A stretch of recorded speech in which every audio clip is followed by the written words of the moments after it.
Assalamualaikum warahmatullahi wabarakatuh. Today I would like to talk to you about Bata Company and I would like to get some more detail about their branch in New Zealand. Firstly, their slogan, Caring for Your Feet. Bata Company has a reputation of manufacturing sturdy yet stylish mass merchandise shoes for both casual and formal, for men, women, and children. As a result, Bata enjoy a long history as a leading manufacturer and retailer of quality footwear and proudly serve a million customers each day. Next, the Bata Company has consistently demonstrated its commitment to responsible and creative business models. Since the Bata Company was founded in 1894 by Czech businessman Thomas Bata in the city of Zlín, what was then Czechoslovakia. So this is the picture of Thomas Bata. Thomas Bata believed that capital is more than just money, houses, or technology, but also people, expertise, and core value. With this foresight, the company has been able to address new challenges with ingenuity, gaining the trust and confidence of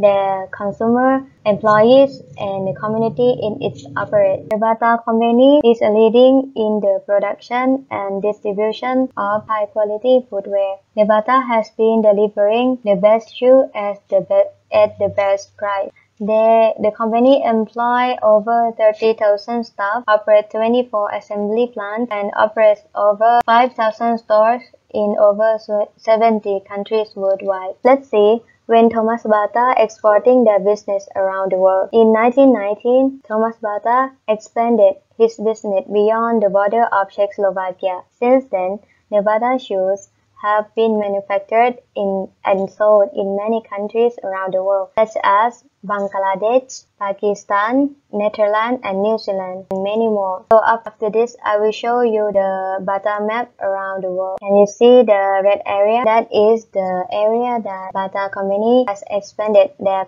factory in many countries around the world. So I will focus on Bata New Zealand. Bata New Zealand was formed in 1984 with the first factory opening at O'Hare Bay, Wellington, producing slippers. The company was flourishing in the 15th and 16th with the secondary factory opening in Wainuiomata. The signature production PVC gumboot in New Zealand was began to produce in 1965, but in 1987, the Bata Company had faced challenge. The leader production in New Zealand was deemed unprofitable, and as such, 15 manufacturers went out of the market and all others, including Bata Company, was forced to reduce the size of their operations, and after 5 years later, the factory in Wainuiomata was closed and returned all production PVC gumboot to O'Hare Bay factories,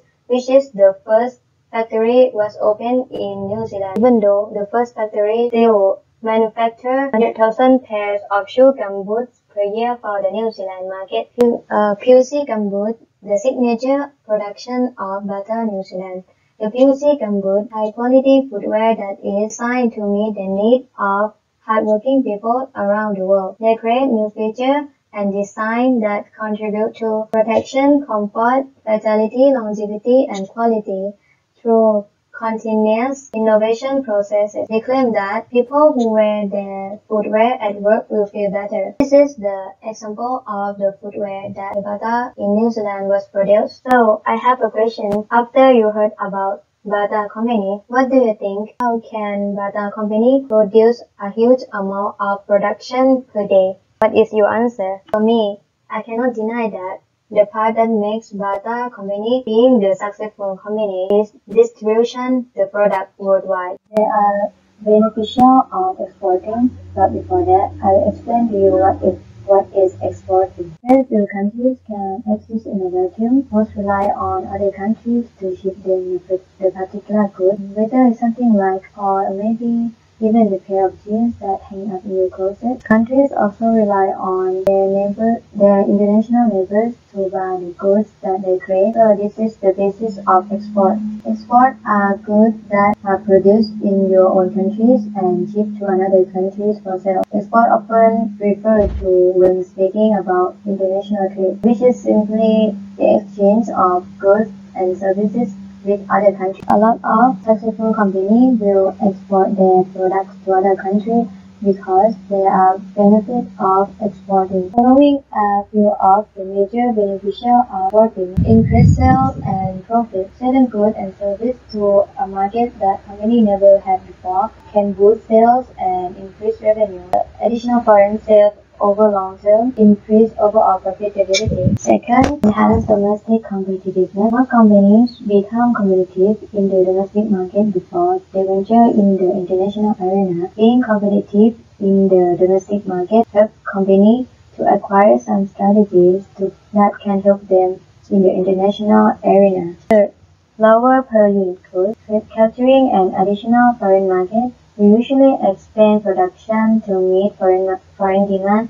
Increased production can often lower per unit cost and lead to greater use of existing capacities. Fourth, diversification. Selling to multiple markets allow companies to diversify their business and separate their risk. Companies will not be tied to the chains of business cycle of one specific country. Fifth, explain life cycle of product. Many products go through various cycles, namely introduction, growth, maturity, declining stage. That is the end of their usefulness in a specific market. Once the product reaches the final stage, maturity in a given market, the same product can be introduced in a different market where the product was never introduced before. Thus, gain new knowledge and experience. Growing international can yield valuable ideas and information about new technologies, new market techniques, and foreign competitors. The gains can help companies, domestic as well as foreign business. That is some of export benefits. I'll be speaking on the export risks and market entrant options. First of all, export risks. Other than the benefit that a company has, there would likewise be dangers. A. Political and environmental hazards. B. Risks to appreciate the petition laws and rules in all charge connecting that they do. C. Facing more fundamental undertake in security. D. Credit risks. And lastly, E. Transportation and E. Set out possibilities. Market entrant options. Firstly, to drive choice of law and choice of communication determinations which express that discussions will be centered under the exporter's own public law and courts. These are the few focuses. 1.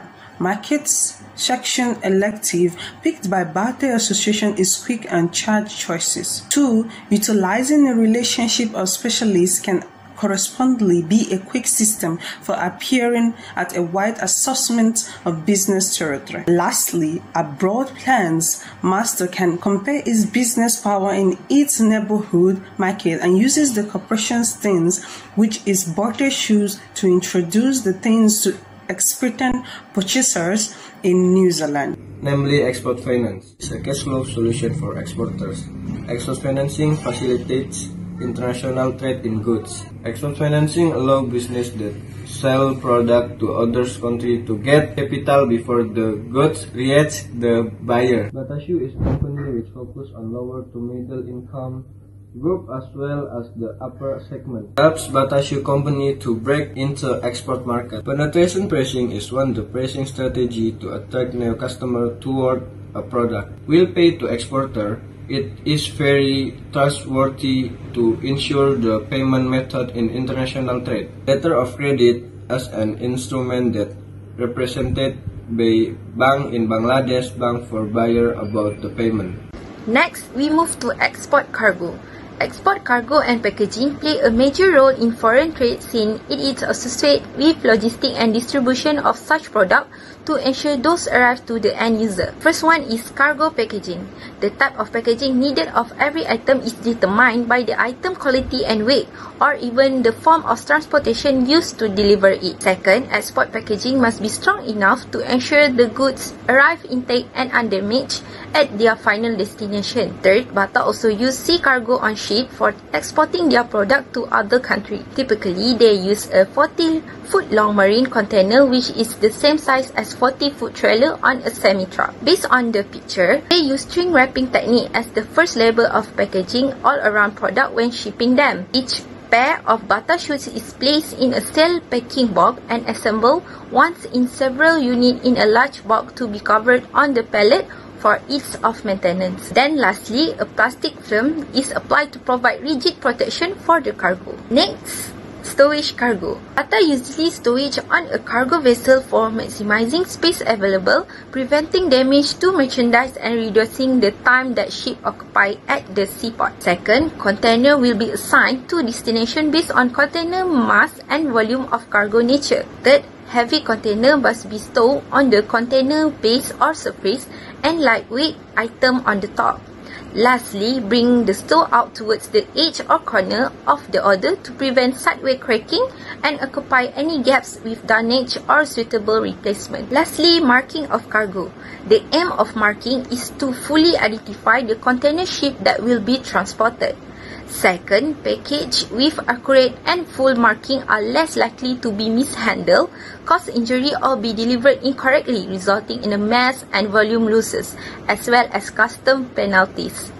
Third, regulatory authorities may respond negatively if the label does not match the information on the document shipment details. I will explain about my part, which is export documentation. Firstly is commercial invoice. A commercial invoice is document that used for a transaction between the sellers and the buyers. By having this invoice, the export of the shoes to New Zealand can be prevented from exploitation. This is because this invoice will protect the products from being exploited by the buyers or sellers who tries to play smart on the other role. Second is Bill of Lading, or BOL. Is one of the required documents to move a freight shipment. BOL also work as a receipt of freight services, work as a contract between a freight shipment and carrier, and a document title. The BOL is a legally binding document that providing the driver and carrier all the details needed to process the freight shipment and the invoice correctly.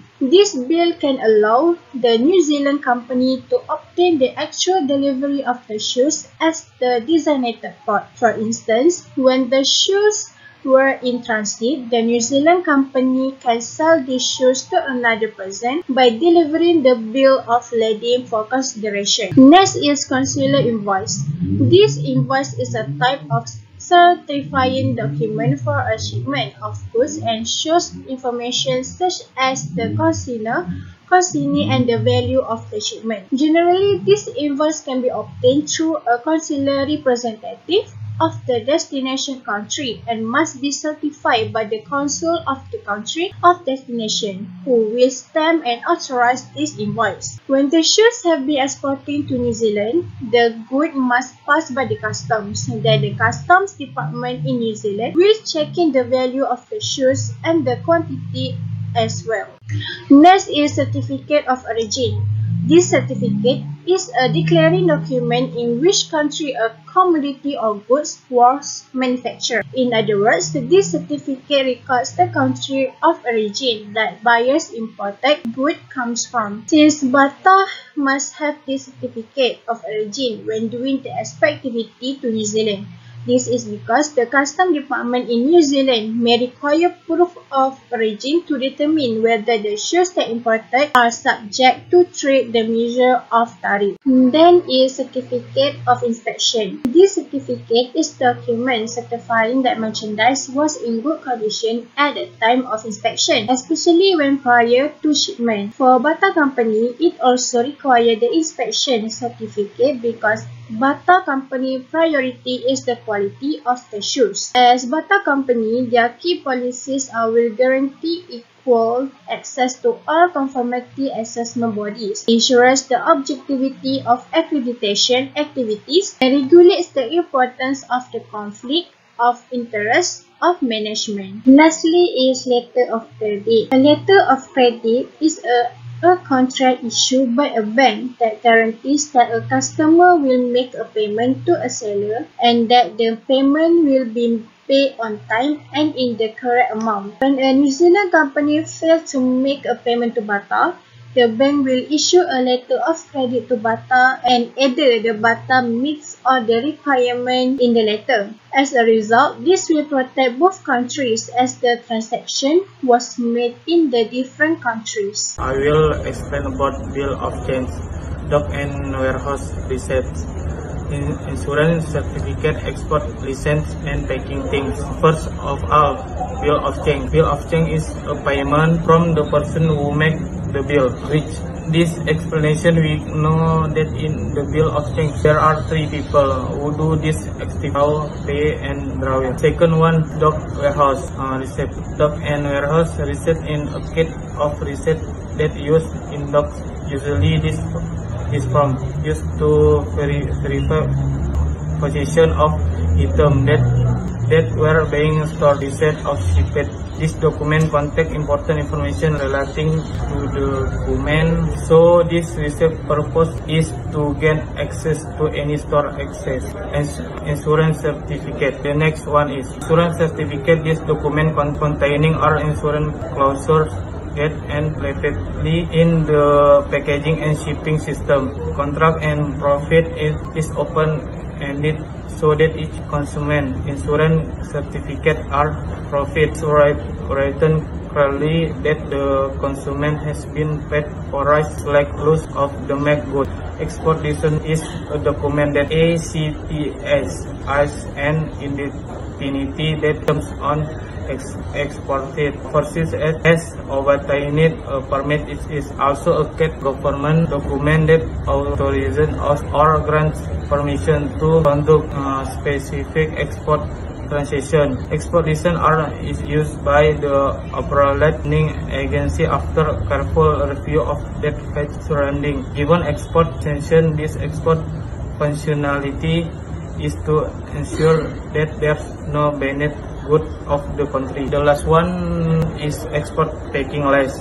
Export packing list is no off-touch import document that used to either take care of detail the information found in each central document. Packaging list an important document because its main function is to make a complete list of detail about the type and number of goods.